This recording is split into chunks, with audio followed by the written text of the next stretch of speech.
Lalaking ito na arestado sa magkakahiwalay na operasyon kontra droga.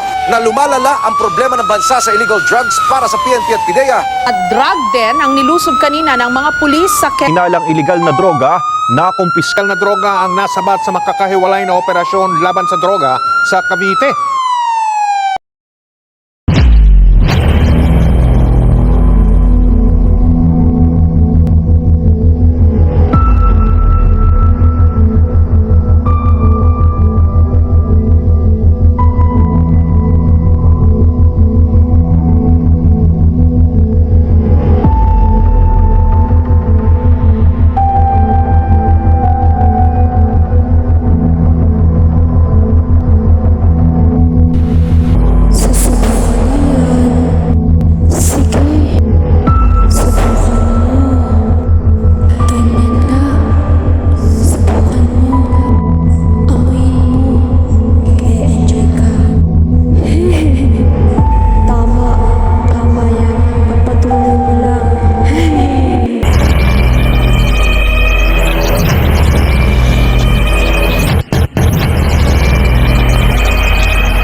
Balisa.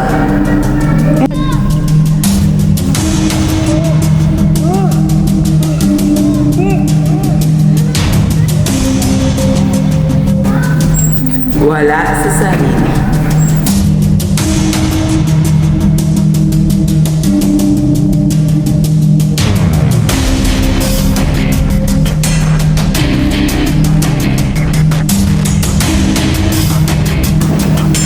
Irritable.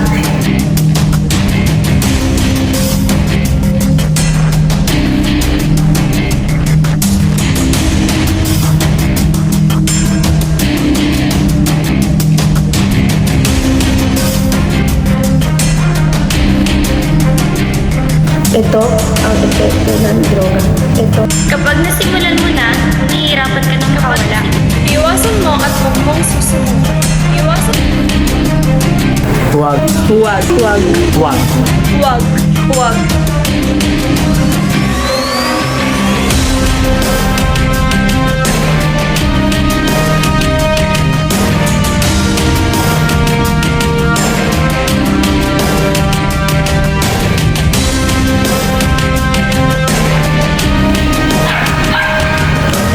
Kung ituloy, sisirain niya ang buhay mo.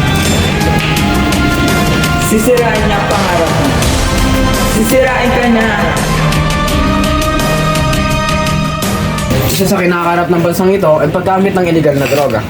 Paano ba masusolusyonan at matitigil ang illegal na droga sa bansang ito? Paano nga ba? Maraming iba't ibang uri ng droga sa mundong ito. Nariyan ang shabu, marijuana, ecstasy, cocaine at marami pang iba. Ngunit alam nyo ba ang marijuana ay balak gawing legal dito sa ating bansa? Ito ay ang Senate Bill 230, Medical Cannabis Compassionate Act of the Philippines. Ngunit naging hati ang opinyon ng mga tao. Merong sang-ayon at hindi sang-ayon.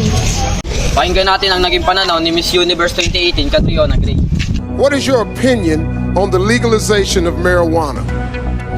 I'm for it being used in a medical use, but not so for recreational use. Because I think if people were to argue, what about alcohol and cigarettes? Well, everything is good, but in moderation. Thank you. Sang-ayon ka ba sa legalization ng medical marijuana for medical purposes? Hindi. Hindi po. Hindi ako sang-ayon sa legalisasyon ng paggamit ng marijuana sapagkat ito ay nakakaapekto sa kalagayan ng isang tao.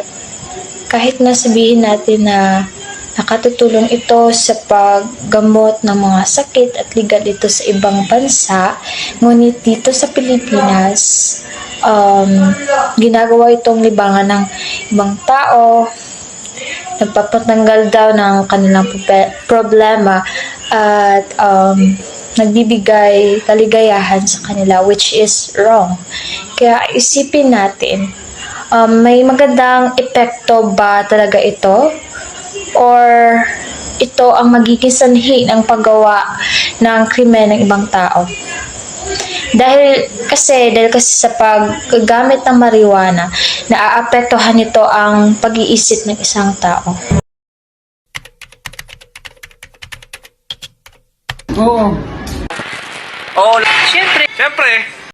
Sang-ayon din ng ilang mga senador ukol dito sa legalization ng marijuana sa Pilipinas. Isa na rin doon si President Bongbong Marcos. Pero ano nga ba ang marijuana at ang medical uses nito? Para sa mga Pilipinong may malalang sakit tulad ng cancer, epilepsy at multiple sclerosis. Po nating paluguin ang ating ekonomiya at sa puntong ito, malaki po ang maiaambag ng industriya ng medical cannabis na tuloy-tuloy po ang pag-usbong sa iba't ibang dako ng mundo. Panahon na po para tayo naman ang magpunla ng sariling atin. Tandaan po natin ang kasabihan, kapag may itinanim, may aanihin.